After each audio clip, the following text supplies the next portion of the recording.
Hello, hello. Welcome to Yak 166. Is it? Yeah, I thought this so. was 165.5. This is Yeah, I actually. think it's 165 and a half. Yeah, because we're still going to go live Thursday. I think Thursday nights. Welcome to Yak, whatever the heck we're calling it, WWDC for June 9th, 2022. How the heck y'all doing? Good. I am. Mike is I'm sleeping. very well prepared. I saw the first half hour of the keynote today, and then I had to go do stuff. So this is going to be just as much as a surprise for me as for maybe some people watching. Well, I stayed awake during most of it. So Jay, I can got I up ask this morning, what mic quite you're early. on? Because you sound a little tinny. And then it's probably the webcam. Hold on. It actually sounds like your headset cam. No, but- Yeah. yeah, it's the headset. I didn't even have time to plug in the mic. Okay, no.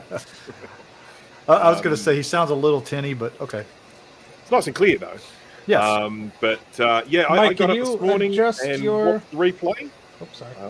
And it was about, and I watched the whole hour and a half, and I didn't read anything before it, so I had no spoilers or anything like that. So I felt almost like I was watching it live. Justin's on to us. Watch out. Bi-weekly instead of bi-weekly, yes. Yes, I'm moving to try and get everyone in America to start using the word fortnight to help clarify the difference between bi-weekly and fortnight. If we keep using that Fortnite, I think Apple will sue us, right? Well, we do know that the word fortnight, when we're talking about chronologically, is spelt differently to the game. Just so that everyone is clear on that. It doesn't matter. Whenever you use Fortnite, the first thing that's going to go through anyone's head is the Fortnite game. So, Well, it is if you may be from that country, but it's certainly not in this country or the UK. So. Oh, no, goodness. I'm sorry, we don't speak the King's English. Okay. All right, so we have there he is. That's who we've been waiting for. The Dana doesn't do stuff. Nah, he's doing stuff now. Look at him Yep. go. Hey there, Dana. So Dana. we only have a quick few minutes to discuss what the heck everyone else has been up to. Anyone who's been doing anything fancy, shout it out. I hung out with a bunch of people this weekend. Mike had a live stream. RetroTech had a live stream.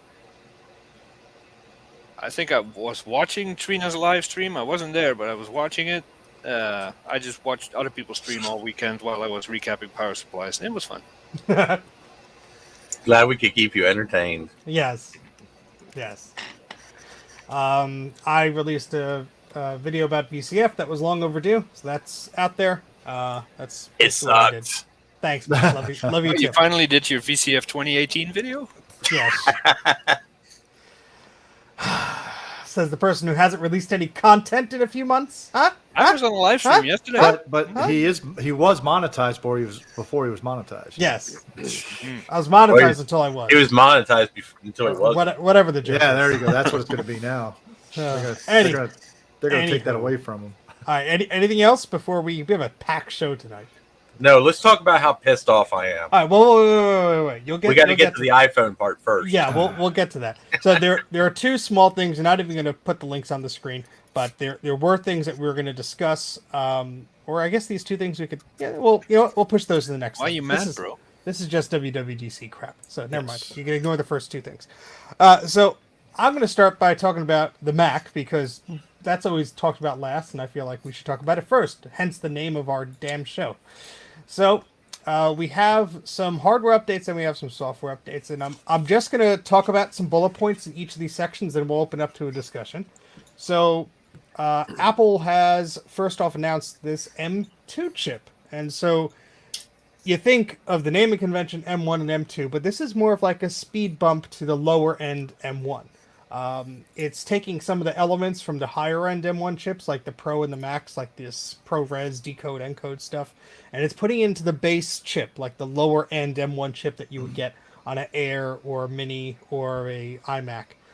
So it's not necessarily better than like the M1 Pro, Max, or Ultra or anything like that, but it does give you some nice to haves. You know, you have up to 24 gigs of memory instead of the 16, so that limit has been eased a little bit.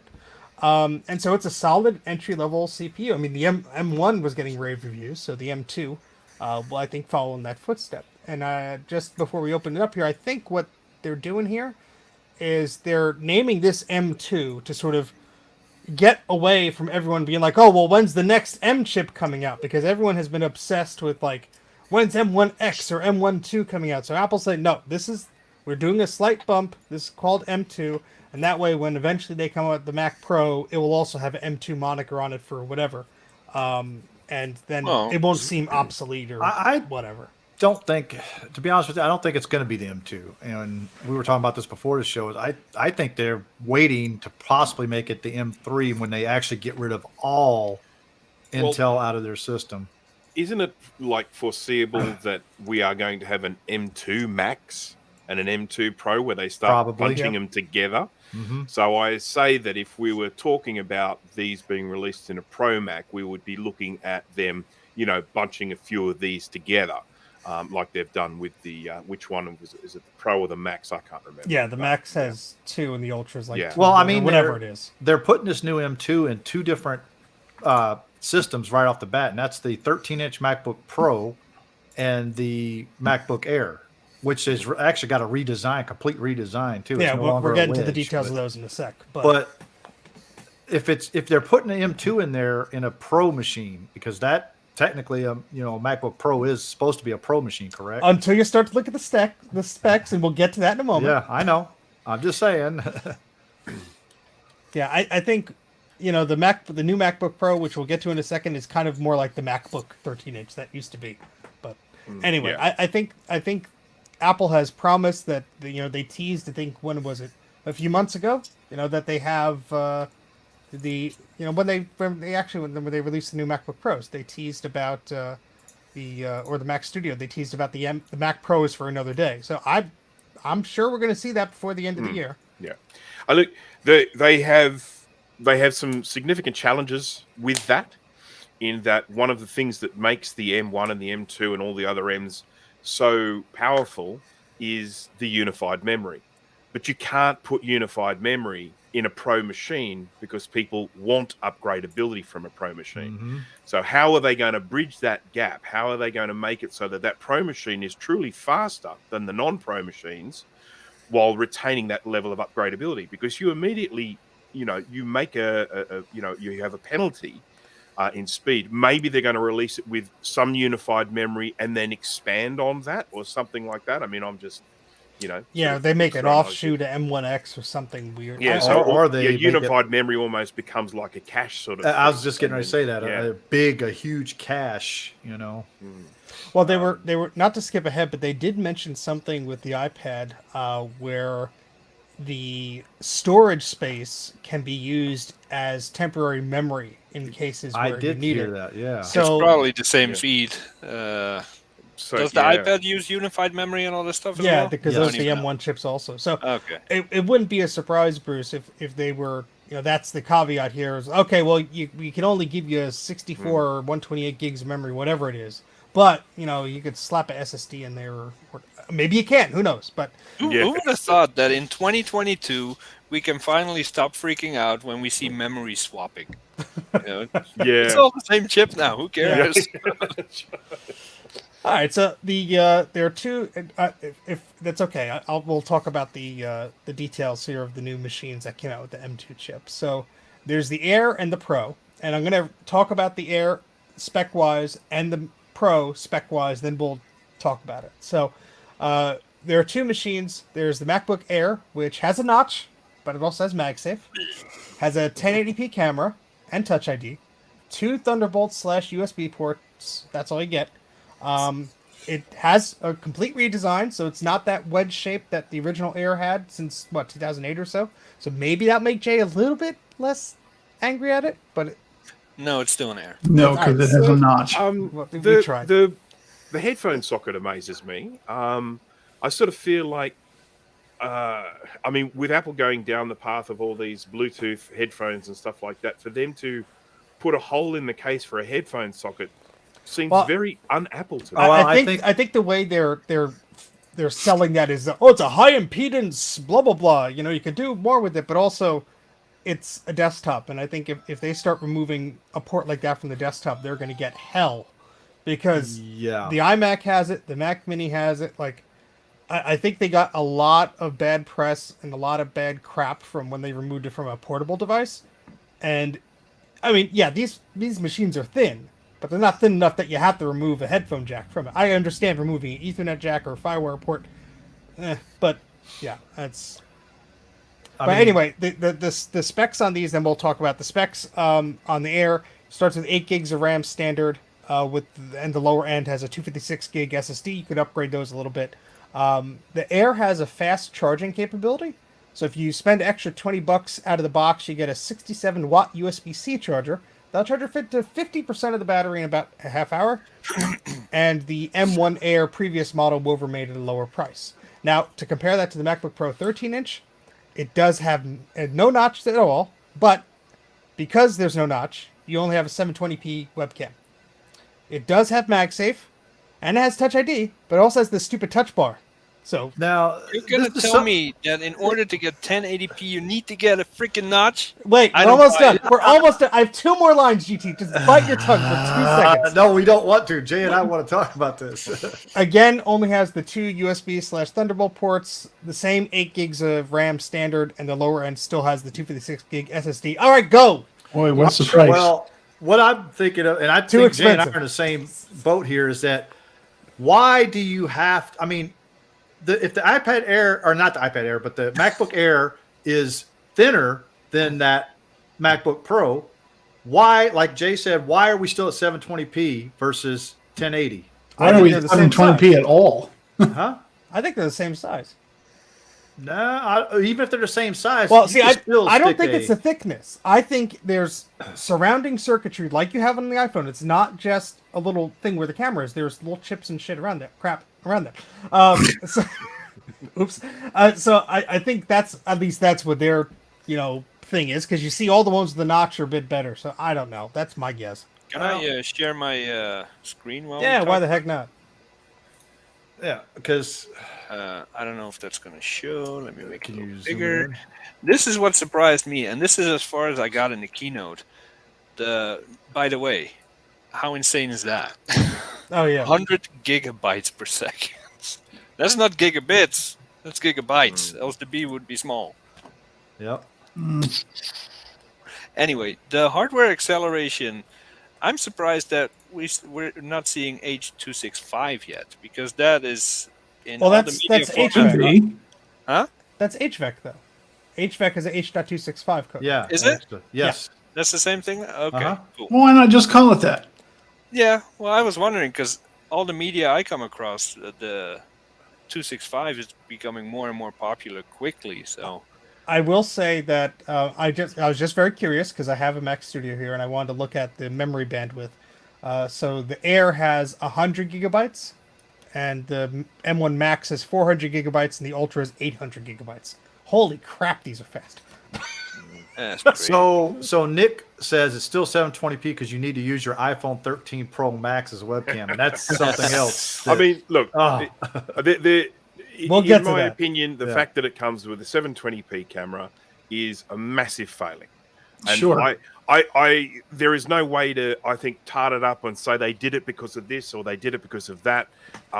It's unacceptable in my opinion. Yeah, there's no reason to I mean, still be using what's 720. the price difference between two? Is it what, $200 difference? Yeah, it's between- not a big difference. Yeah. So who's gonna get the Pro when you could get the Air? I think what happened here was there were 2 camps at Apple developing these 2 systems.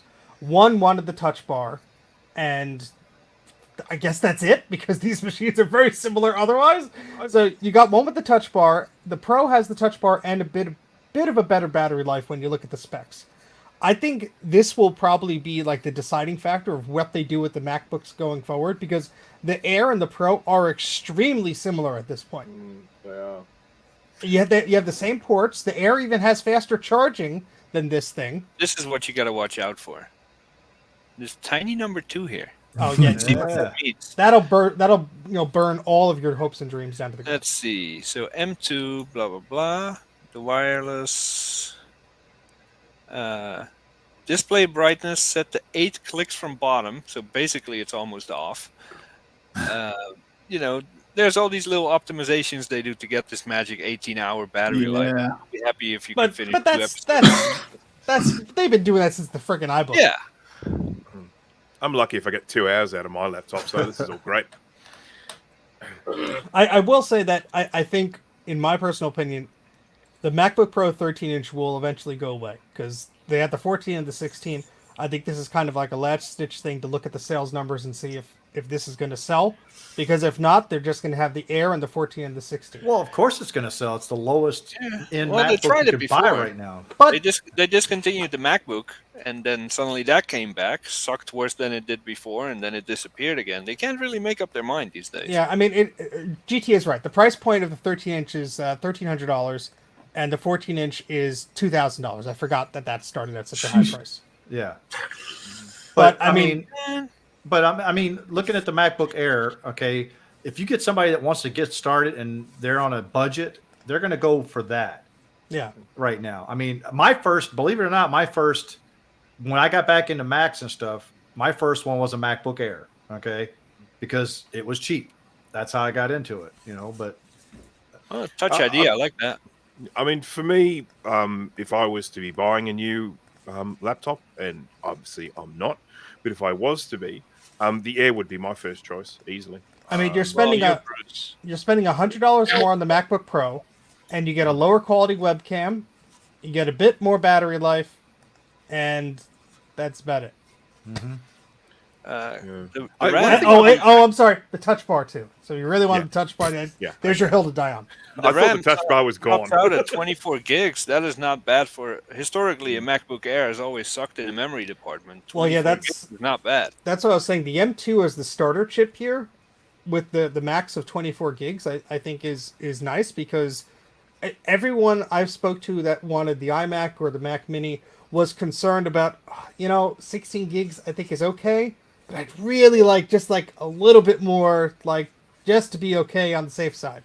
And I think now you have that option there because your everyday user I think is going to be fine with that amount of memory. One thing I'd be very interested to see, and this is something we'll only find out in the future, is for a while there, Apple was having a lot of problems with people cracking their screens because they'd ended up making the screen part so painfully thin. And some people were getting some of those stick-on camera covers, putting them on there, closing it, and then cracking the screen. I'll be really interested to see whether they've sort of firmed this up a little bit, whether that screen is now a little bit stronger than it was before, because whether Apple admits it or not, there are a lot of people basically saying, my screen just spontaneously cracked. Now, they might be lying. They might have put a piece of paper in there or something, but they had literally made those screens so thin that it would only take something, like a fraction of a millimeter in thickness to be in there. You close it and you crack the screen. Design. And I would like to see them have improved that so that it's a bit stronger. Yeah. I mean, I guess, look, I'd rather them have two different models than one model that, we're not too hot about. So I'm happy that they both have the M2. I'm hoping they continue making good Macs. I mean, I'm not in the market for any of these laptops, but they seem nice as a good starting point. Do you guys remember when the M1 came out and we were doing what we're doing now, spitballing on Mac Yak, and I said it looks impressive on paper, but let's see how the M1 proves itself. Well, you ask me, the M1 has proven itself. It's a reliable, well-performing chip. And if the M2 is as reliable, I see very good things in its future. Oh, I hope so. I mean, now there's something that just occurred to me, and because I did just I popped out a little bit before, and you guys might have discussed this already. One of the things, a big difference between the Air and the MacBook Pro, which could of course have a big significant effect on the performance, is the lack of a fan in the Air. Yes, Garth. Which means that probably means that it will throttle. Whereas the MacBook Pro probably won't throttle because it's got the better cooling there. So that could be a big thing in terms of the performance of the computer. Well, it may not throttle. They may have it throttled already because it may be like the iPad, because iPad has the M1, the newest iPads, and they don't have fans either, and they're much thinner with the display right on top of it. So, I mean, to be honest with you, I don't think it's gonna throttle. It's just already cut at a certain. Well, there's a performance difference. Yeah. Do you think that Apple learned from the M1 MacBook Air?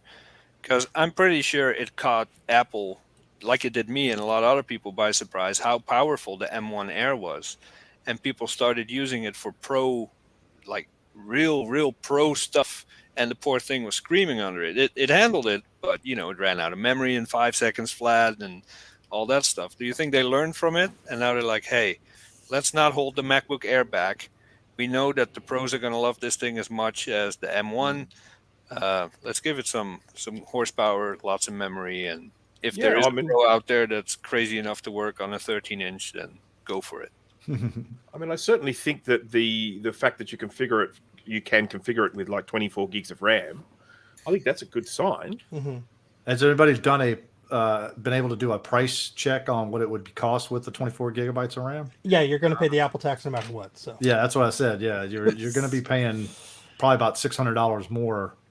Yeah, but I mean, if this is a device, you know, sort of that's part of your livelihood, that speed and performance are, you know, part of you being able to make money, etc., then, you know, you pay for it. Yeah, so the M2 chip at this current junction, the M2 chip is basically an updated M1 base chip, and that's what we're looking at, which is great. I'm excited for Apple, 2 years out, to have completely abandoned the M1 chip except for the Air and the older models that they're still selling, with a brand new, you know, updated chip. That's a great baseline because the M1 was already great, so yeah, they have a new thing to base it on.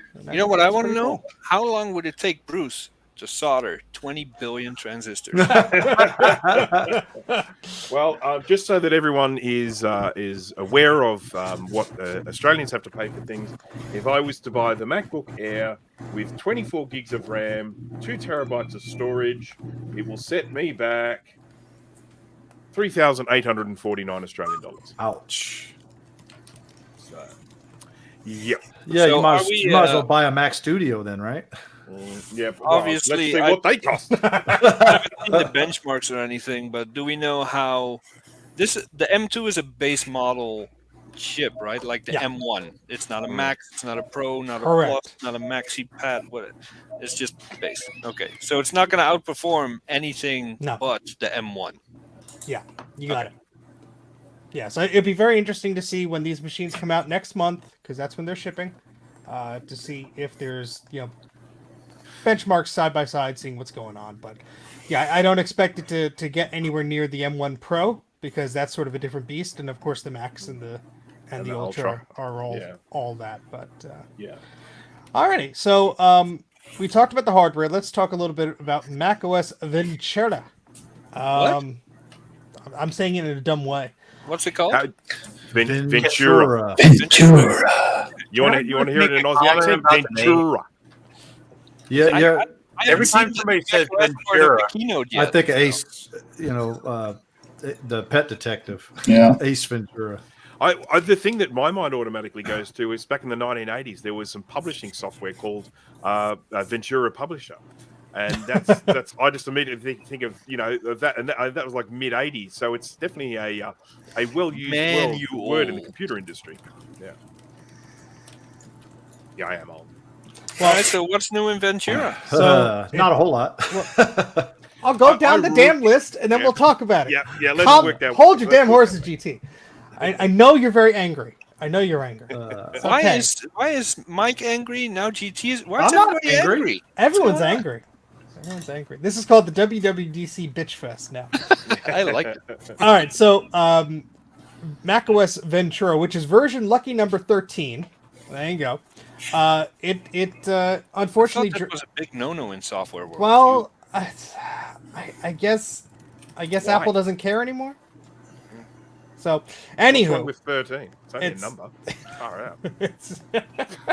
But most buildings don't have a 13th floor either. Oh God! Okay, let's move on. So They do in this country because we're not, like crazy. So this is from Ken the Computer Clan. He posted this on Twitter. So Ventura is version 13. It has a new About This Mac screen, and it will not run on anything older than a 2017 Mac. Yeah, we'll see about that. Yeah, I know. Apple officially supported, big grain of salt, blah, blah, blah, blah, blah. Now, to me, it seems a bit like a Snow Leopard release, because there's a lot of little add-ons and fixes and parodies to iOS and things like that, which is fine by me. If you don't need to upgrade it, don't need to upgrade it. But what I thought was interesting during the keynote, and I'm not sure if they did this previous years and I just didn't notice, but they spent a lot of time when they went through the Mac OS and the iOS and the iPad OS about APIs and directly speaking to the developers, because it's a developers conference about, hey, this is a new feature, but developers could also incorporate this via APIs. I thought that was neat. A few of the things that stood out to me was Stage Manager, which is sort of like a Spaces expose update, which I don't know if anyone was really asking for that, but we have it. I'll be honest, whether people are asking for it or not, I think it's something that I will utilize. I really like the way the look of how that works. Now, of course, I won't be able to use it because I don't have any computers new enough to run it, but I might be able to take advantage on my iPad. So. And then we have you can use your iPhone as a wireless webcam, which I think is pretty cool that you're building that into the OS instead of having to deal with third-party thingamajigs. They made a surprisingly interesting focus on gaming with Metal 3, and they did some demos on that. And what was interesting to me was they kept saying again, any M1 Mac can run this game. It's not like in the days where it's like, well, you need a Radeon such and such with this and that to do the thing. It's like, no, even the MacBook Air could run the game. Yeah, it's not going to be... GT, stop! It's not going to be like fancy or anything, but it could run it. Just like Sean's PowerPC can run Minecraft. The impression I get from that Metal software is that it will adapt to whatever the abilities of the computer are to try and give you the best possible experience by sacrificing whatever needs to be sacrificed in order to give you a nice frame rate. And that's certainly how that thing was sold in that presentation. And that's why I say, because I actually have a PC I built just for gaming, because you do? There is no gaming on a Mac right now except for the older games like we play, like UT and stuff like that. That works awesome on a Mac. But all the new game developers today, they're not developing to Metal or whatever Apple is calling it. So you're not going to get the same gaming experience as you get on a PC. I don't care how much they sit there and try to spin it.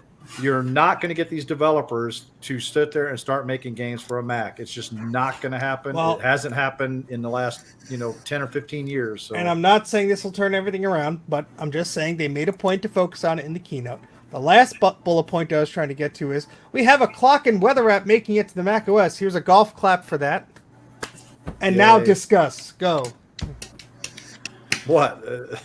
About the bullet points I was reading off. Go. I mean, well, all right. So I'm looking at the different one. Hold on. I have to pull up the website to get all the. It's in the notes. Okay, it's in the notes. So the drop-in support for older Macs. So they basically skipped, because the 2015 was the limit for Monterey. Okay. Monterey. So now they skipped over 2 years of Macs, okay, for this new operating system. So they must either, one, are putting a lot of stuff that only the CPUs that 2017 or newer can run. And I'm having a feeling that we're not going to be able to run this on our Mac Pros there, Jay, because this is, I think the end of the line is Monterey, because remember all the problems we're having right now with Monterey and the AVX, commands that they have in there. Yeah, but Monterey currently is 12.4. It should have matured better by now. Even on supported systems, Monterey isn't. Well, I'm talking about whatever a nice word is for what I'm about to say.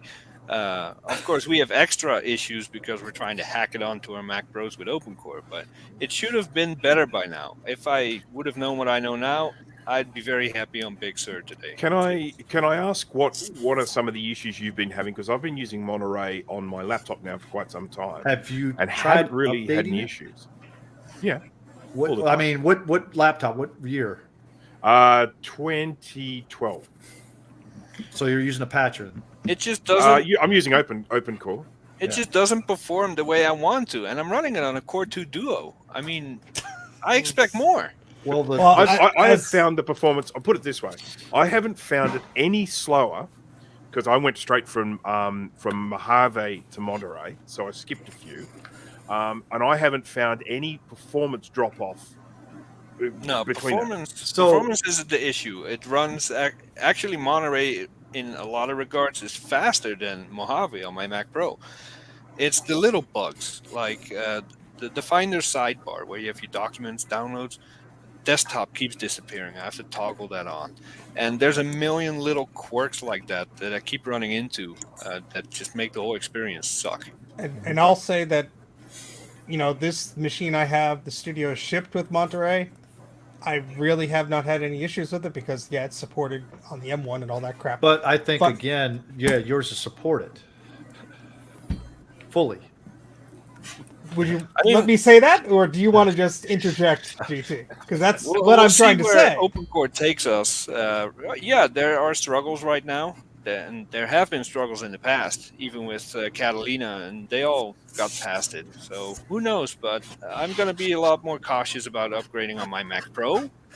As soon as it's out, I will be upgrading the MacBook Pro. Of course, if OpenCore supports it and can do it. Else, No. I have no machine that can actually natively run it. The question, Bruce, what version of Monterey are you running right now on that The MacBook? latest. No, you running 12.4?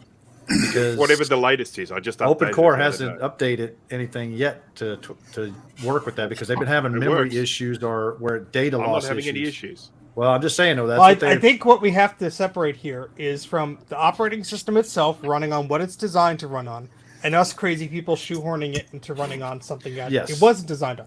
Because that's a big difference. I will say, I'm not in love with Monterey. I'm still getting used to it, but I haven't had any issues with it. Then again, I'm not running it on older hardware, so my experience is completely different and null and void to anything else that anybody else is talking about. So I don't that, have any issues either on my Mac Pro. I'm running Monterey, so. Steve, you said that this is more of a Snow Leopard release. They took Monterey and improved on it. That's because you're getting things like live text reading and stuff like that we're catching up to iOS and things like that on this version. I just see that on the website in FaceTime, live captions. I mean, that's going to be freaking awesome for hearing impaired people and stuff. Yeah, there's a lot of the things they didn't mention during the keynote that if you scroll down through Mac Rumors and some of the other sites that there are all these little bits, and I try to put some of them in here, but there's tons of those little things. Judging by how accurate their voice to text is, I can't wait to see some of these captions. I can't wait to see Grudy because he normally does that. Did they cover this in the keynote? Use your iPhone as your webcam. If you have an iPhone XR or newer, I don't know how or which app support it, but that's cool.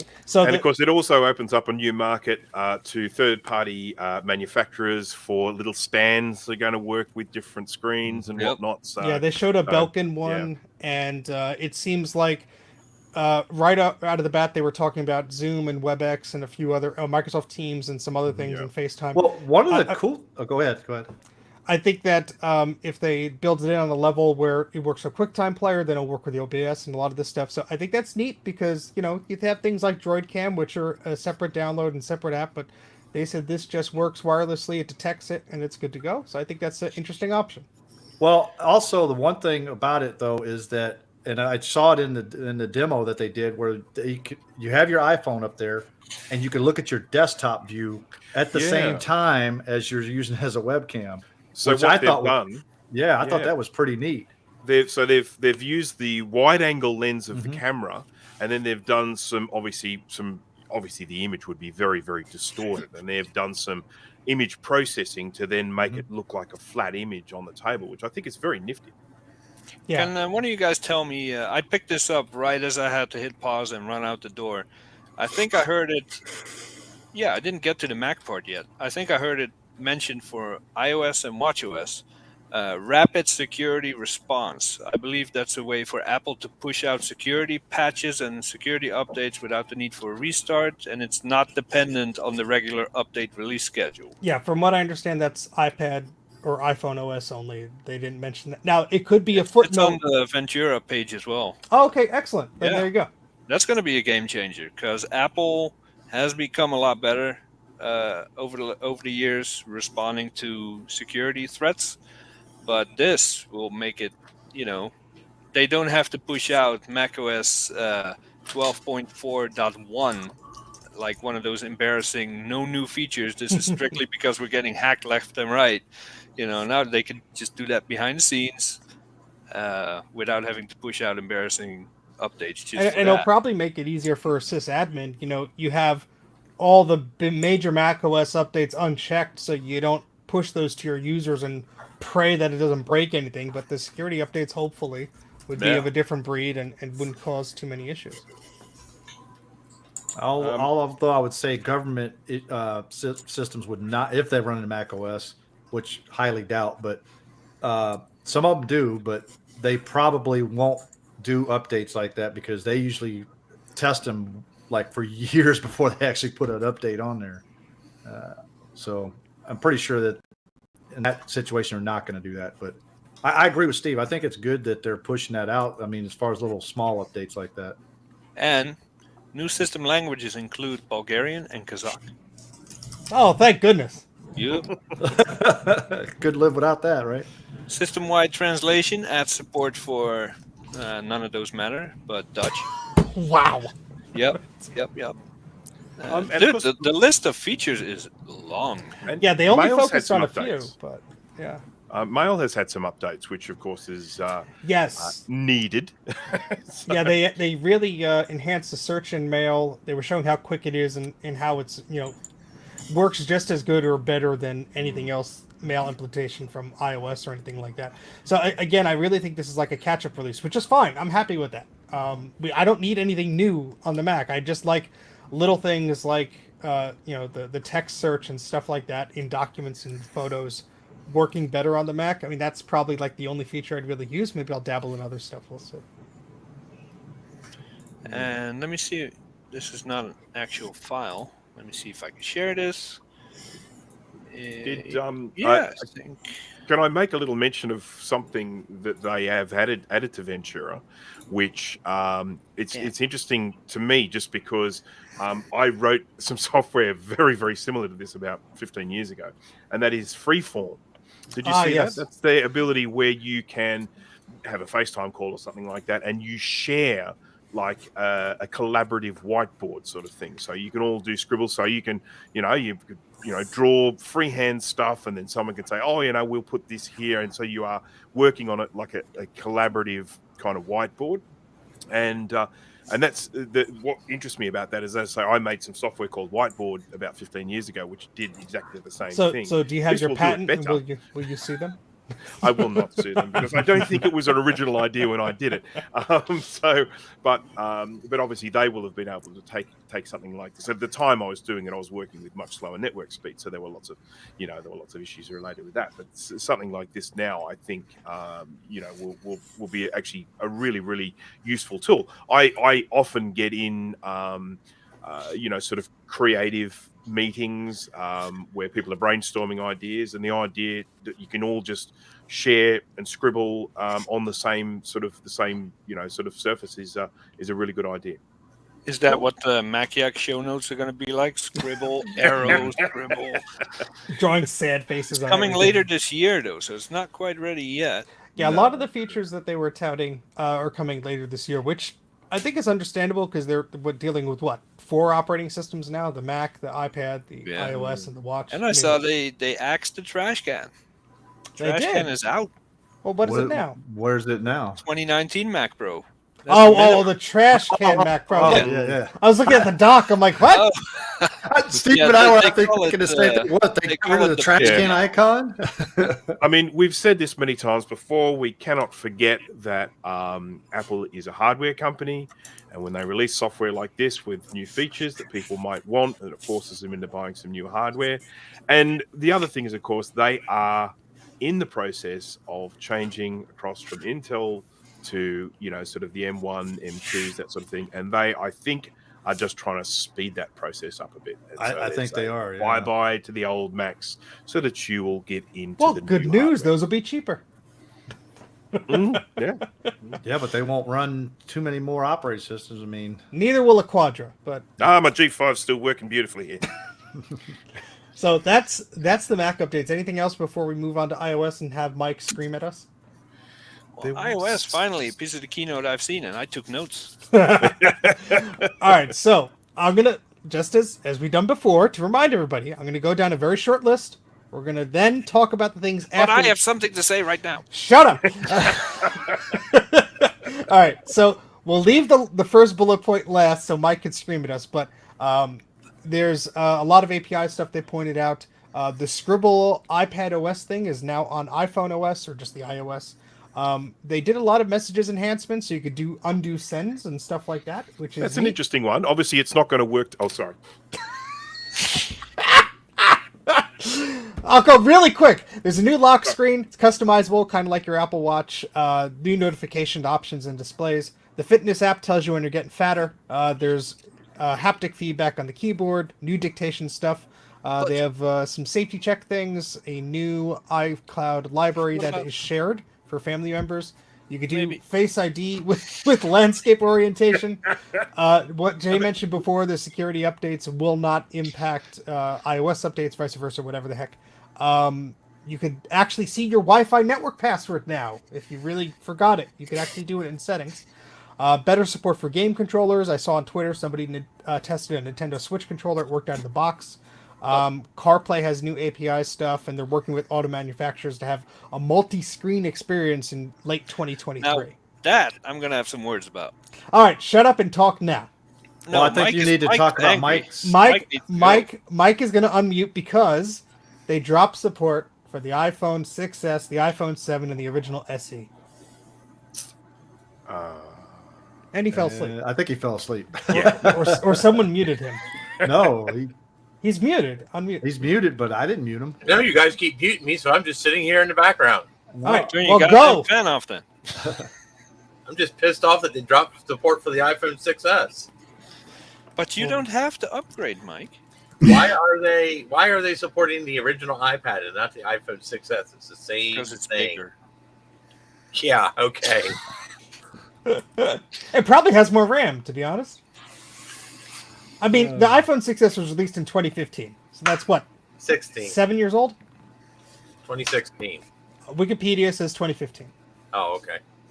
Well, mine was made in 2016, Okay. which is when I bought it. I'm sorry to see the lack of support for the iPhone 7, but to be honest, I think the iPhone 7 they'd already crippled a lot of features for the iPhone 7 anyway. I'd found that at when updates had happened, some of the functionality was not as good as it used to be because I think, so Yeah. they sort of And crippled hardware-wise, it. the 7 was a piece of shit. Look, I mean, my 7 lasted me for years. The I mean, 7 was a Bruce, token upgrade. You were always the exception, Bruce. Like, Well, he got the Doesn't Australian count. version. It's different. I was always very, very happy with the 7. I mean, it was for me. It was an excellent phone. As I say, with one of the iOS updates, there were a couple of features that I used a lot that didn't work as well, but they worked well on new phones, and so that was pretty clear that they'd gone in and they'd kind of cut off some of that functionality for these older phones. So if they're doing that, Now, I'm curious because of what Jay was mentioning about the security updates. Will we get security updates on older iOS devices now because they're going to be separate, or is that just going to be going forward because iOS 15 has no support for that nonsense? don't know. Well, I'm wondering if Apple's like looking at seeing how many 6S's are still being used out there, 7s or SEs, Well, they have the And- metrics. I mean, as soon Yeah. as a new iOS comes out, they drop whatever's came before. But over the last year, they have released updates for older versions of iOS and watchOS, and I believe iPadOS. So maybe, at least now, the discontinued iOS will enjoy at least a year of some kind of security patches. It would be nice, a big improvement, anyway. Well, but we're not getting to the Apple Watch yet, but they're much more stricter on that with the iOS or the WatchOS update. So at least Oh. the iPhone people have a bit more of a leg up, I would assume. But I made a few notes about iOS, 2 Please pages continue. long to be exact. So I'll keep it brief. Talk real fast. And begin. Dictation. Did you guys see what they did with dictation? How it's no longer a piece of garbage, at least in the Yeah, presentation. you got your keyboard now. Yeah. No, and when that's someone like good. Rudy talks to you, it's not a sentence this long. It does auto punctuation. That I'm looking forward to. And when you, Hey when guys, you, I can't make it to Yak. Period. Space. yeah, no, that's too much to ask. You can't do that. The live text in photos, that they now support that in video as well. Yeah. Oh yeah, yep, That that is was awesome. neat. That's That is cool. awesome. Yeah. And I have yet to. I thought I never used this before, but visual lookup. I think I used it in Monterey the other day. We needed a picture of one of our cats, and I couldn't find it. So I just typed cat in the search window, and it found all the pictures of cats. I didn't even know my Mac did that. In desperation, you're just cat. Yeah, and it found every picture. And now this, you can, if you have a picture of a dog or a cat, you press and hold. It outlines the pet, and you could just drag it to another app or something. I That's think pretty neat. Adobe will be tapping into that API. Well, Probably. yeah. I mean, obviously, that's the sort of stuff that utilizes the neural engine, those sorts of things. And I think at this stage, sort of that sort of computer processing is something that is still, people are still finding what they can do with it, all that sort of stuff. So it'll be really interesting to see, how well that works. I mean, it's all very well for them to do a little demo of a dog in the background and go, hey, there it is. But when it actually comes to using it practically, whether, you get the dog with half its head missing or something like Or that. Yeah, I'm somebody going to be with testing hair. that feature with my ant farm. It worked. Maps, cool. Sports, who gives a crap? Family sharing, don't use it. Privacy, too late for Johnny Depp, but it's finally here. Home, don't use it. CarPlay, you have the whole dash is now Yeah. CarPlay. But did you see How the list badly of do you want to cars? get into a car crash? I was going Come to on. say that. Yeah. Hold on, guys. I have to make my speedometer magenta. Oh, I got into an accident. I mean, look, I'll be honest. I know for a fact I will never be able to afford a car that has that functionality. Yeah. So, okay, fun for all those people with that incredibly small selection of different car manufacturers they showed up to support it. Well, it's just gimmickry. That is. Well, I have CarPlay in my Camaro, okay, and it's got I want to say about a 7-inch screen, maybe 8-inch screen, but it's nothing like what they showed in this one, where it's like stretched all across the whole Yeah, that's dashboard great. and everything. And But- imagine imagine a bug, where if you go over 60 miles an hour, your car stereo volume turns up to 100 and it starts blasting Justin Bieber. That's the specific bug or something.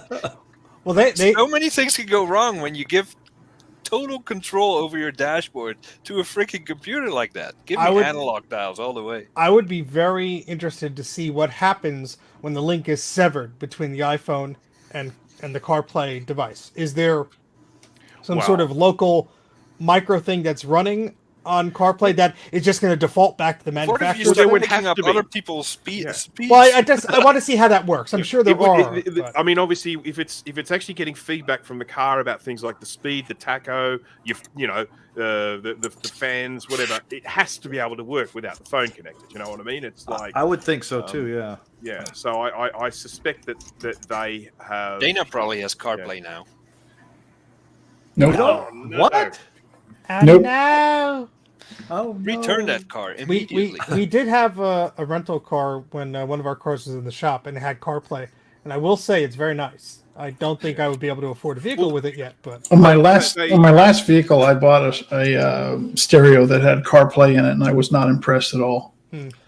Well, the CarPlay that I have in my Camaro works well, and I use it for basically maps or Waze or something like that, because it works well for that, and it also works well for when I want to play music off my phone at the same time, because then you could have on the little display. I have the map on one little side, and then I have Waze or I'm sorry, music. It shows what songs playing and stuff, and then it'll show like if a text message comes in, it'll actually pop up there. And if I hit it, it'll stop the music, read the text message to me because you can't read it on the screen. Siri will actually speak it to you, and it'll ask if you want to reply and all that stuff. But that's the cool thing about having CarPlay in there, is that you can do some of those basic things, but the apps have to be made to use CarPlay. It's not because not all my apps show up on that little CarPlay display. But it is interesting to note on what they were saying that cars with CarPlay in them are significantly influencing people's decisions about which car. Oh, sure, yeah. So it definitely does show that there are people out there that do like it. Oh yeah, if I'm going to buy a car, I'm going to make sure it has that in it because I don't want to spend $700 on a thing that I'm going to have to install myself to add that functionality. Just to about if I could. Just about everything has CarPlay now. Mm-hmm. My 2019 Chevy Sonic that has crank windows and manual mirrors have CarPlay. My 2022 Nissan NV200 cargo van that has rubber floors has CarPlay. Yeah, I think it's really something that has been improved and it has sucks been taken in off. the Nissan, but it's really cool in the Chevy. It's really nice. I might be alone on this, but I believe that a car should not have such a thing as CarPlay, an entertainment system, all kinds of buttons that light up in your face. When you drive, you should drive, not text, not talk to Siri, not do any of that crap. Just watch the damn road and drive. I will enter a counterpoint. I just use it for navigation and music. That's it. Same here, me. Same here for me. A family member of mine bought was a 2017 or 2016 minivan, and the Bluetooth support on that machine, on that vehicle, for the year of the car was abysmal. I mean, abysmal. The iOS update from iOS 15 just killed Bluetooth connectivity with this particular stereo in this particular car because of their convoluted built-in thing to make Bluetooth work. It worked fine with music, but if you get a phone call, it just wouldn't know what to do. It would just, the whole radio would just screw up. So I am all for, whether it be Apple or whatever other these systems, to take over the control of these crummy little things of syncing your contacts and your Bluetooth and all this crap to those integrated systems, which never get updates. You can't update them even if you wanted to, and you're just stuck however it was from the factory. Then was programmed. So I'm not saying I'd like the distractions and all that stuff. I don't have anything with CarPlay. I have barely had experience. When you're in a car, you're doing 100 miles an hour. You're not watching. Where are you driving? But you're watching something else. Only one thing can happen. Yeah.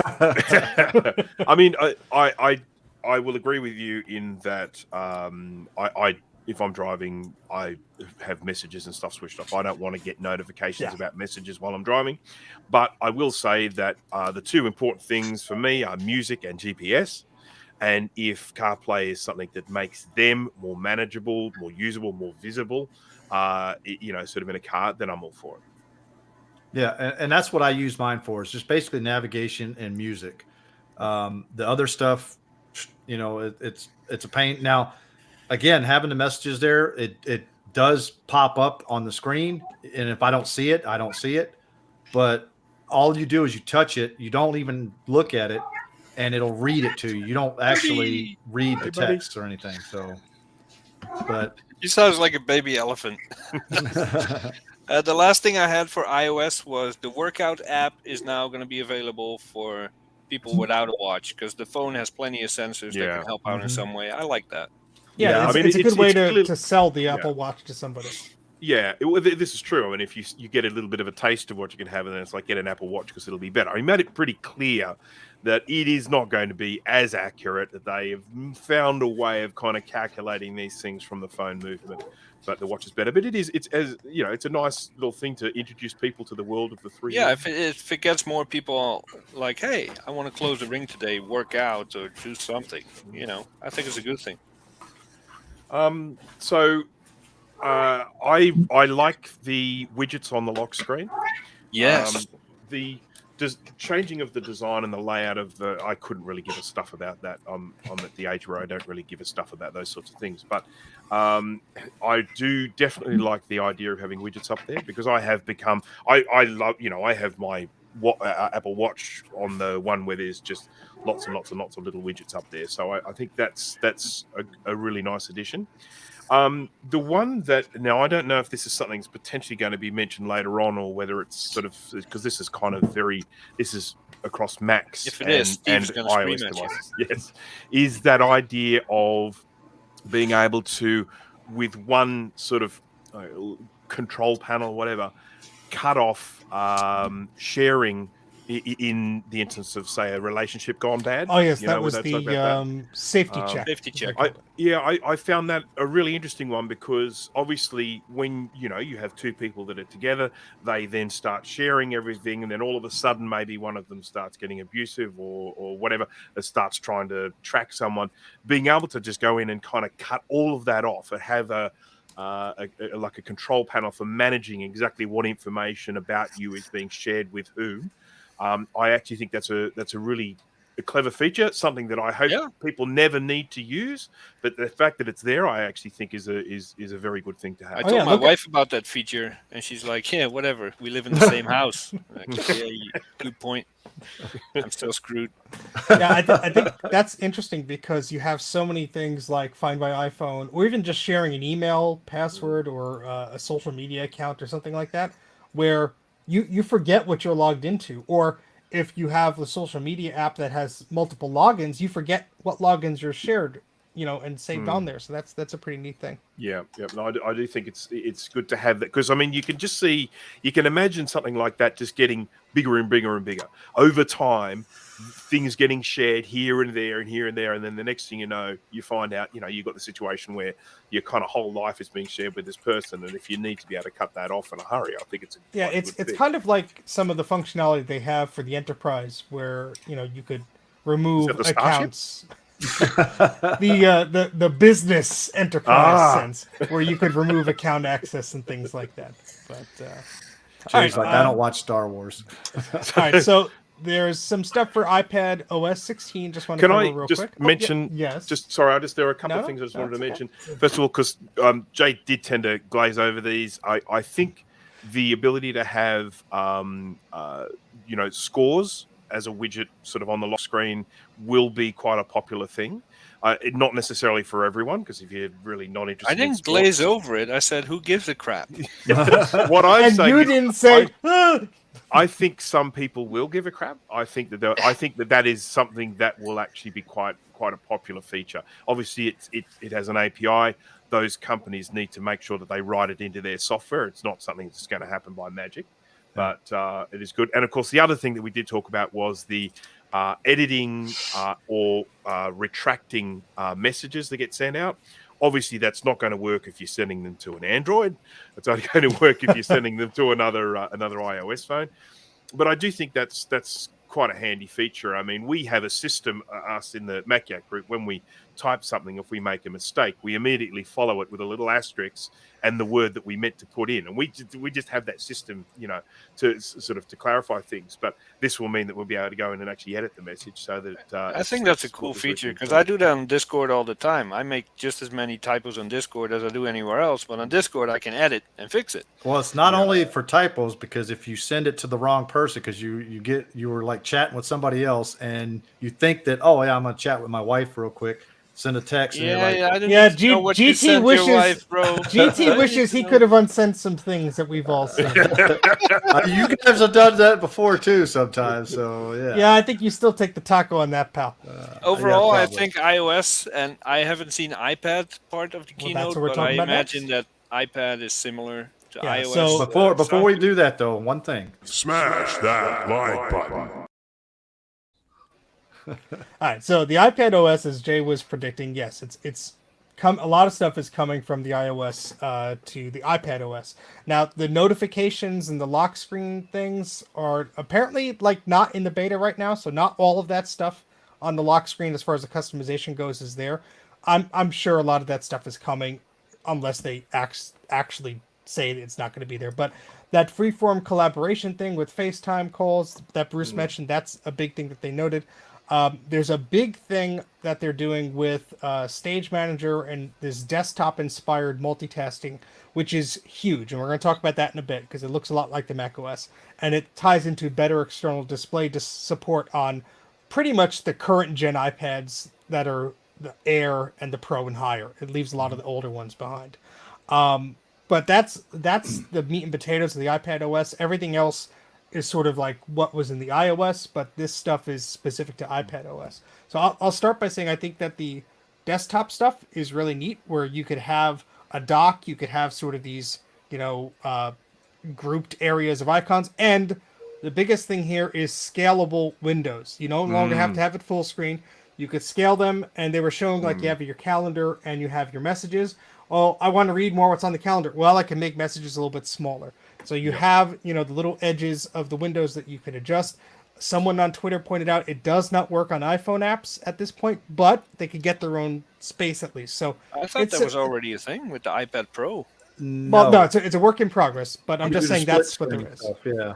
Yeah, so this is, instead of being split screen where you have that divider where you could maybe adjust a little bit, this you could have windows actually overlay. Yeah. And you can actually make them smaller or larger and move them around. Yeah, there is a limit. I think they said to 8 apps or something like that. But, Yeah, I mean, that's what they said. And it was, I think, a maximum of 4 windows in a group or something like that. That is the one feature that I'm looking very forward to. I mean, that right there is what I agree. the iPad or OS should have had a long time ago. I mean, I think the split is, I find that totally unusable. I hate the split down the middle.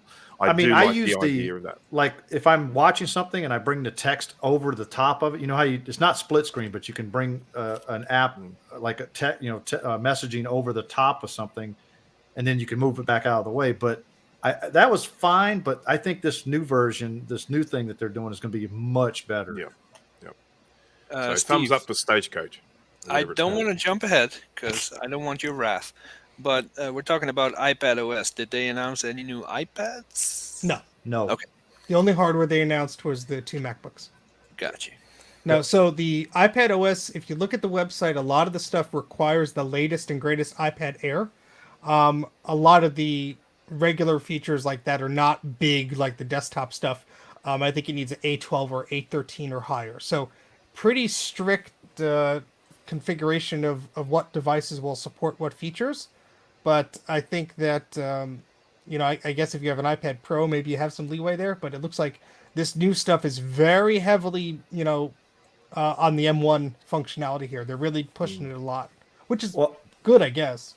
And I think that's the reason, going back to, macOS, the same reason they're pushing the M1 and the M2 to get rid of Intel completely out of the picture, Although with the iPads, they've been using their Apple Silicon for forever, pretty much. So, yeah, I think it's just they want a clean slate of, okay, we know everything that's M1 has this amount of neural whatever the heck's in there, so we can program it for this. We don't have to worry about the A12XW5 3000 chip that doesn't have that extra core, So I think Apple has a lot of hardware and they have a lot of operating systems. I think it's smart of them to try and make this as easier for their engineers as possible. Yeah, but remember what they were talking about before too is also making it where now with the M1 system, I think remember with the M1 that you could run iPad apps or iOS apps on the M1 Mac. So I think again we're going back to this where the iPad stuff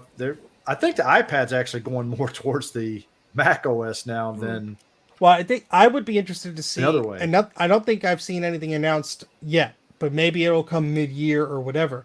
But with the new version of the Mac OS, assuming these iPad apps you could resize them, I would like to see that on the Mac OS because I have this iPad app that controls the little security cameras in my place. And so if I click on this and launch it, I just get the square that the iPad would be. And I can't resize it. If I resize that, all it does is scale. It's not really resizing it. So I think as we get updates on the iPad side to support that, I would like to see that on the Mac. I have no idea. I mean, I have no reservations that we wouldn't see that. I think it's just a matter of time. But I think that would be great because then that's really the seamlessness of, okay, we have an iPad app that is designed to work on a desktop-like experience. So if you put it on the Mac, it should be, easier. Yes, Jack. I agree with you. Skipping back to iOS, but probably iPad OS as well. The Wallet app got some significant updates. I don't use it much. I have my cards in there for Apple Pay, but I never use Apple Pay. two things that jumped out at me is the Apple Pay Later. I didn't catch the details if you Yeah. need one of those Apple cards for that. Or No, so essentially they're extending their, and I haven't read the fine print, but from what it seems is they're extending their Apple Card functionality for one-time purchases using Apple Pay. Maybe they'll do a credit check. I have no clue. But they're saying like, oh, if you want to make this $300 purchase, you can split it over like 4 equal payments, and you have like, I think they're giving you 6 weeks to pay it back, so they give you like a month. So I think that's interesting because you don't have to have a card. You could just sort of pay for it on your Apple Pay or whatever. But, you know, it gives you some flexibility there. I think they're sort of giving you that as like a teaser of like, oh, you could get our credit card and get the more stuff. I have one interesting question with this, and this might be in the fine print somewhere. But so what they're doing is they're making it really, really easy for the buyer to essentially, if they have a choice of paying for something like straight up or paying for it with pay later, and it's done with 4 equal payments. Does the vendor get paid in 4 equal payments, or does the vendor get the lump sum up the front, and Apple is actually doing the loan side of it? I have dealt with some payment processors on the back end of development, and from what I understand, the payment processor pays that institution, and then the payment processor is having that relationship with you. Yeah. And so you're on the hook with them. And I'm sure Apple will slap on a bunch of interest if you do not pay within the time frame. That's an assumption. It may not be correct, but I mean, another one was order tracking. I think that's pretty cool too. Yeah, that's neat. Yeah, I mean, I think with those pay later things, you know, they work out really well if you can manage them properly. But if you can't, then you can find yourself in a world of financial hurt. Oops. Yeah, Apple heard that Jay has a job now, so they're like, let's make it easier for him to spend his cash. Well, speaking of Apple hearing things, watchOS 9, there's only two things I wrote down here. There's different watch faces, better fitness and sleep tracking thingamajigs, and they're dropping support for the Apple Watch Series 3. So they heard that I'm going to be employed soon. They want me to buy a new watch. I did Upgrade make a to the few Series notes about 7. Apple Watch because that's part of the keynote I did see. The watch faces, better Siri, podcast app. Yeah, they made the calendar look more viewable, and they have some different notification stuff. So like minor improvements, which are great. I think I put a picture in here. Yeah, look at that. The town. Look at Jay. There he is. That's the one thing I want to talk about, the medications thing. No, I wanted to talk about that. I just think that's great. That and it's part of the iOS too, so it's not just the watch. Yeah, no, I mean, to be honest, that medications app, particularly because it has a lookup for, you know, medications that might actually cancel each other out or might have dangerous effects if you're taking 2 different types. Now, obviously, do not have coffee and cocaine at the same time. Yeah, Apple, why didn't you tell me? When you go to a pharmacist, they're supposed to pick these things up for you. You know, like maybe you went to a doctor and got one prescription, and then another doctor and got a different one, and they didn't know it was together. You know, in theory, when you go to pick up those medications, you know, sort of the pharmacist should be able to say, "Hey, these things don't work out," but that can easily get missed. It's really, really easy for that to get missed, and so having like a database in your phone where you can put in what you're taking and it letting you know what any potential risks might be, I think is a really, really clever thing. I'm going to use it because I'm not on any kind of medication. So I'm like, I don't care. But then they Maybe you should be, though. It tracks. Yeah, that's debatable. Absolutely. But then they said you can track your medications, vitamins, and supplements. Now, I do take a bunch of vitamins every day. And I'm going to use the hell out of this app because it's time to take your suppository. I take them in the morning, and then lunch comes around, or sometimes dinner is like, did I take these things today? And so if I could track it on my phone, you know, in the morning, just hit a button, or if it prompts me, did you take your sanity pill? Yes, I did. Then later on, if I don't remember, then I can check my phone. So yeah, I think the problem here was I was setting not the calendar, the alarm on my father's phone for his medication, and he kept leaving his phone in the other room, and it would just bing for hours, just beep, beep, beep, beep, beep, beep, beep. And he's like, "What is that noise?" I'm like, "Did you disable your, did you tap OK that you took your pills?" "Oh no, I didn't." So then we switched to the calendar reminders, which just go ba-ding, and it just pops up. then it goes away in a few seconds. So I think this will have a more persistent, like, hey, dummy, did you take your pills that'll make you live? Type thing. So hopefully that'll be more persistent. When you get grey hair, you can actually go out and buy yourselves those little days of the week containers to put the pills in. And so then all you have to do is I look use at those them for to figure- capacitors. Yeah, mine are We all have to filled do- with capacitors, Bruce. I'm sorry. Yeah, you glance and you just see, oh no, I didn't take them Wait, today. Bruce got his mixed up. Did I take a 47 microfarad 16 today? And another thing is sleep stages, like you mentioned. Who gives a crap? There's other apps that do it way better. Well, you don't know that. They I might do do know it. that. They might do it even better now. I know this. Yeah, I think Jay use a needs to do an different sleep in-depth review on it when it comes out. I just might. There you And go. another thing on your for channel. people with heart issues, the AFib history, that was pretty cool. Yeah. I don't know how it works. For me, my heart either beats or stops. I Well, don't know what You it's could do like some to have tests on that AFib. too. But yeah, it looks useful. Some of yeah. the I improvements. I think the whole thing of it giving you some sort of alert to an AFib issue, that's great. You go see your medical professional. But the fact that it is going to let you know you have had a lot of episodes in the last 24 hours or something like that, I think that's a really good thing. Well, the And, thing is, how are they measuring? Are they using it the heartbeat monitor? Because normally when you do an EKG, you have to touch the dial and at the same time and do the EKG this way because it uses electricity going through your body. But how do they do the AFib? Is it with the heartbeat monitor? Because You're gonna let us know as soon as you figure that one out. Yeah, you have I the guess I fancy will. watch. Yeah. Yeah, I mean, essentially, the thing is tracking heartbeats, and what they're tracking is when you get sort of irregularities in the beat. So rather than going boom, boom, boom, your heart might go boom, boom, or it might be a pause, and then you get you might be a pause, and it'll go boom, boom, boom, something like that. And it's quite a common thing that happens. It's not, for the most part, it's not really life-threatening. But if you have something like that, which is happening with a greater level of frequency than you're used to, I mean, a lot of people get it. I get that, and it's not life-threatening or anything like that. It just happens occasionally, and it is normal with a lot of people. Does it depend on when it happens? Like if you're just sitting there watching YouTube and it happens, no big deal. But what if you're in the bathroom or in bed doing certain things and it happens? Are you screwed? It's not because it's not like kind of. It's not like anything gets missed out. You know what I mean? It's like it's kind of like it's just like an irregularity there, and then the heart kind of makes up for it. So if there's a bit of a gap, it'll just sort of beat a couple of times faster, that sort of thing. And as I say, it is quite common. And I mean, I've been to specialists about it. They're like, it's nothing to worry about. This is quite a normal thing. It's genetic. It's nothing particularly major. But the idea of having a watch tell me if that's happening with more regularity than usual, I think something like that is a very good thing. Yes, certain things, Retro Techie. I have to keep it somewhat PG over here. And Interestingly enough, if I'm exercising, it doesn't happen at all. It generally only happens when I'm resting. So something that people are going to love to use, because strangers will tell you all day long what kind of ailments they have and what kind of medications they're on. Out of the blue, it seems to be a badge of honor. You can now share your health data with each other. Like, look how sick I am. How sick are you? So that's going to be a hit. I have more blood cells than you do, or vice versa. Yeah, I think I'm not sharing that. So we're all going to be very interested in each other's bowel movements. yeah, exactly.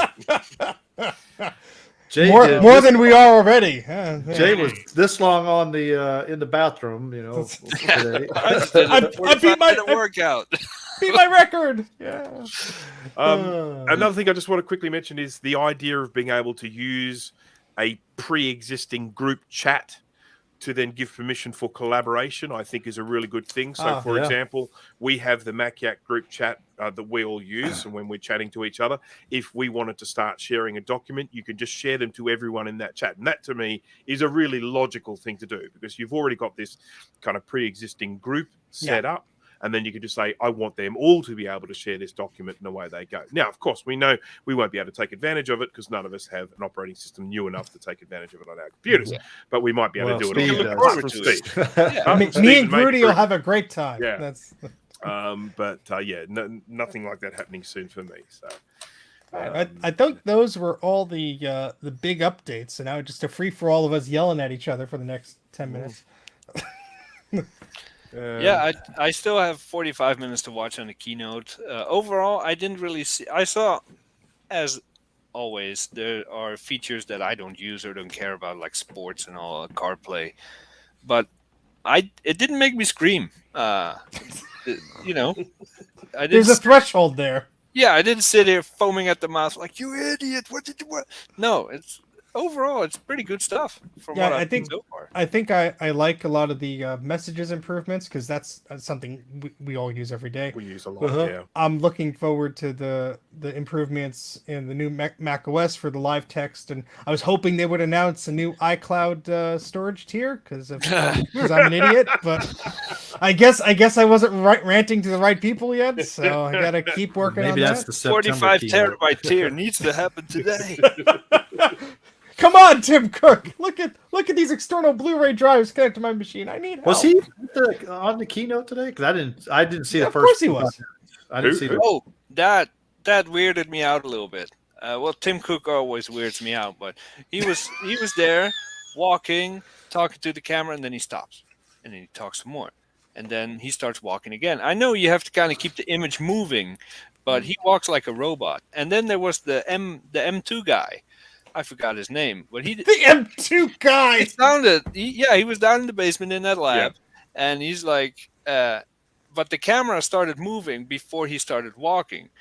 But the camera went to this side of the table, and he followed it on that side, and it's like he wouldn't let you leave. I'd love to see like the stitching together, because obviously a lot of those people aren't in the same room at the same time, and they tell you at the end of the thing of like all the safety checks and crap they do to make sure people aren't breathing on each other's butts or whatever.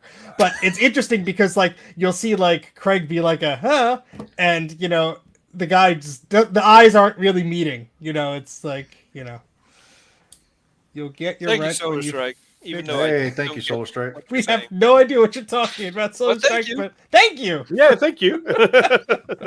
I do want to say I did quite enjoy the bit when what's his name, Craig Ferengi was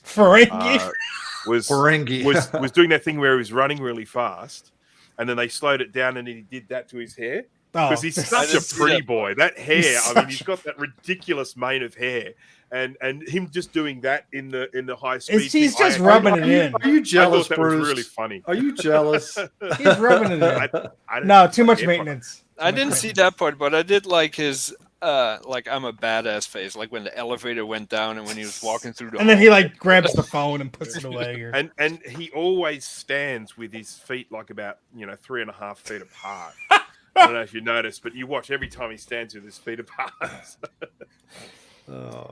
Yeah, well, I think they have a lot of fun with the editing of these events. I know we've talked about it before, but I think that's the perfect way for Apple to present their stuff. They've always wanted that measure of control, and having them all pre-recorded. No, I think this is the way they'd like to do it. It's all pre-recorded, and I saw photos of people attending WWDC and how they shared the presentation was they had a big projector outside and people were just sitting and watching it. So it's like.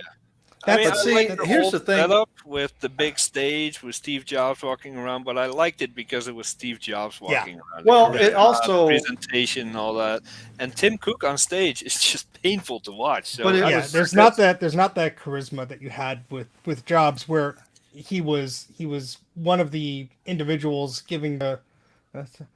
Sorry. Thank you, Trina. Check your emails, Steve? No, I'm on Do Not Disturb. We're doing a show. What's going on? And you can put it in the chat. What's going on? One of the things I liked. I forgot what I was talking about. Thanks, Trina. One of the things I liked about the live versions, of the keynote was the instant feedback. Because remember, it was one that they booed. I forget which one it was. When they came out with a feature or something, and they. Oh yeah. What was that? I can't. Anybody remember that one? I don't know, but Trina was bugging me because she wants me to promote her live stream for tomorrow night. That couldn't wait, Trina. That means a lot more than $5 Canadian. Trina's live streaming tomorrow. There you go. All right. You can put your link in the thingy. But I mean, just the atmosphere of having the live people there was That's much rude. better. Oh, Well, thank you, now, Patrick. now that is a Patrick. When are you streaming? Patrick, yeah, when's your live stream? Thank you, Patrick. That's very Yeah. generous. Eep. We all should eat for that one. Eat. Yeah, come on, Bruce. Yep. Come on, Jay. He did a Probably quack. Probably do better than that. Oh, he did a quack. Yeah. I have to be different. Bruce's eep sounded like he was in Didn't pain. take my medication today. I need to go back and I need to download the keynote so that I can lift out all the times that Tim Cook says display. I don't know if he did. He I don't did. think He he did did. it. Yeah, he Did did he? it once. Oh, That's it, okay. Yeah. Just Well, once. he was talking about the new display on the MacBook Air, I think. So, Oh. yeah, You mean the one with the notch? with a notch. Yeah. Now, as I've said it many times, and I'll say it again, you should never think of it as the camera encroaching on the space. Just think about it as your screen getting bigger. Yeah, that's what someone that likes a MacBook Air would say. well, speaking of cameras, we didn't Shameless, love talk it. about this too much, but the ability to have the iPhone on macOS use the camera. I know we glossed over that a little bit, but I think what's cool about that is, yes, we're all laughing because stupid 720p camera. Now you can use your iPhone.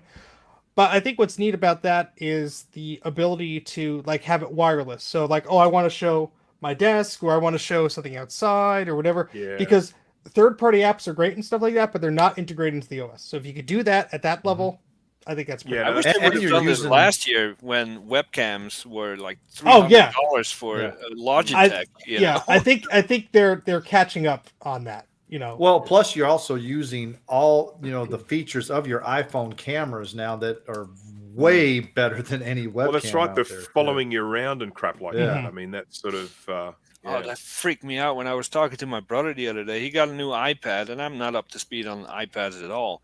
And I'm talking to him on FaceTime, and he's like, dude, you really got good control of this iPad, because it was following him around.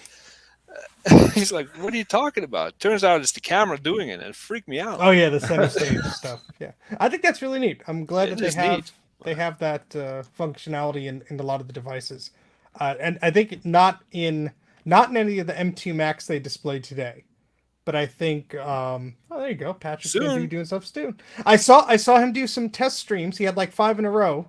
I don't know if that was a mistake. I didn't see any content. They were just like, Patrick will be streaming soon, and there was like all over my notifications. But but yeah, I think the camera stuff will be really neat. I'm gonna be interested to see if they do that with the iPad as well, because yes, you're not going to clip the iPad to the back of the thing, but just the wireless function of being able to send live video. Why not? People sit there and take an iPad Oh, out exactly, on vacation yeah. to take pictures. So Yeah. I saw that in Vegas one time, and I had to laugh. I was like, It's like me taking my drawing tablet, like, hold on, gotta get a picture taken. yeah. Oh boy. Yeah, I still have 45 minutes to go, but so far what I've seen has been mostly good. And even though I'm not going to buy any of it, I will be running iOS 16 whenever it comes out or shortly after. And I'm looking forward to the new features. I'm actually running it right now on my iPad 7th gen, so it's the beta version. Cool. I'll wait.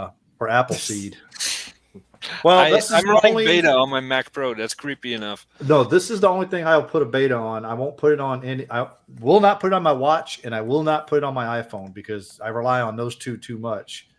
Besides, the watch really doesn't have a way to restore like the iPhone does or anything.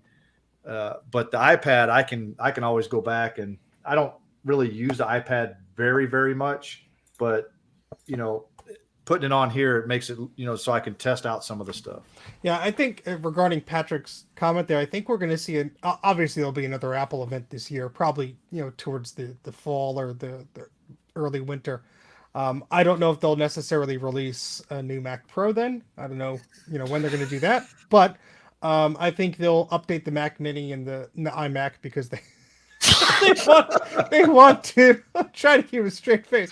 They probably want to have a strong product line for the holiday season. So I would advise anybody who's gonna get a iMac or a Mac Mini to just slow your jets there for a bit. But remember how we were talking the Mac Pro is going to be insane. It's going to be like 8 M1 Ultras. Now when the Mac Pro finally gets the ARM treatment, what are we gonna get? Well, you're gonna get one M2s. You're gonna get one i9. You're gonna get an M1. You're gonna get an M2. You're gonna get an M3.5, and then they're gonna shove a 68K processor. I would love to get a 2019 Mac Pro with like an afterburner type card with an M2 on it, so you can run everything you want. Well, that would be awesome.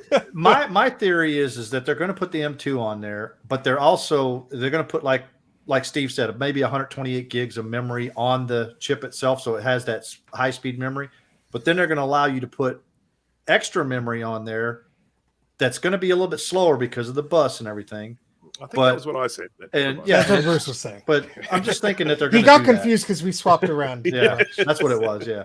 Yeah, but historically, mixing two speeds of memory has not been beneficial for the operating system. But if they're treating it as storage, maybe they could do it. I honestly think that's why we haven't seen a Pro yet. I mean, because I think these are the things that they're having to figure out. Mm-hmm. You know, I mean, it's such an apologist, an Apple apologist. Well, it's not only the memory; it's a completely different animal. You know, I mean, it's like they are having to reinvent the wheel here because this is, you know, this is the pro market. They want to be able to put their own graphics cards in. Exactly. They want to be able to expand the RAM. They want the space inside the thing, all that sort of stuff.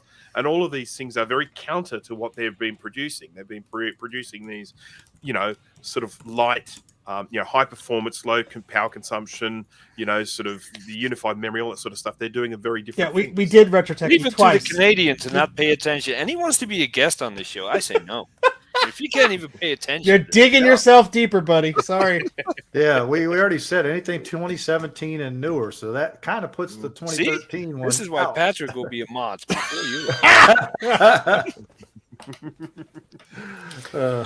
Sorry. Well, anyway, I know we're just about on our sweet spot of time here. Does anybody want to add any final thoughts, or it looks like we lost two guests, but any final thoughts or anything for this keynote? I thought it was interesting. Mm-hmm. So yeah, I think we covered it well. All right, sweet. I'm looking forward to diving into the specifics. Like for what I do as my side gig, talk about security and write about it. I really want to know how those updates are going to be delivered. Will there be a notification? Will there be documentation? If not, then I just lost my second job. So I'm sure there would have to that be means some. You got to buy some new hardware then to test all this new stuff, right? Yeah, with the Mac Yak money. Oh,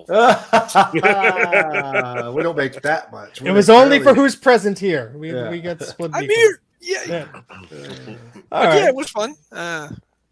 Looking forward to some of it. Mm-hmm. Sweet. Same here. Yeah, I have a new Monterey Mac, so I could shove things on here and see how they work. So, alrighty. Well, we have a Discord. If you're a Discord person, you can go on there and do all sorts of Discord things. So that's neat. You can also like and subscribe and turn all your notifications on because we only use. Oof.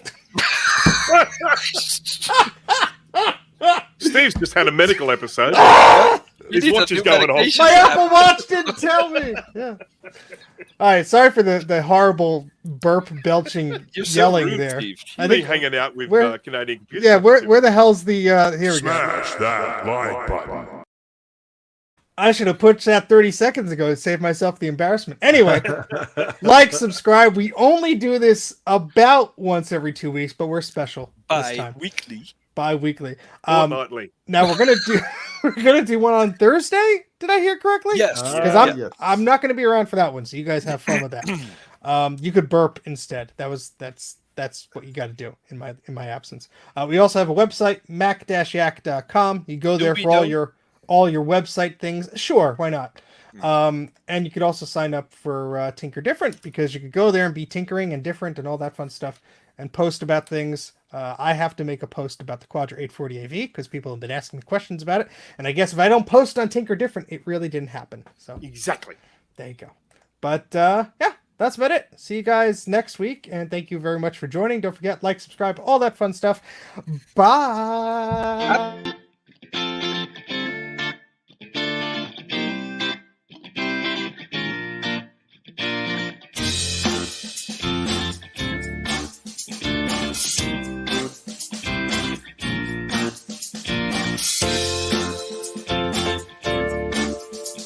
Bye.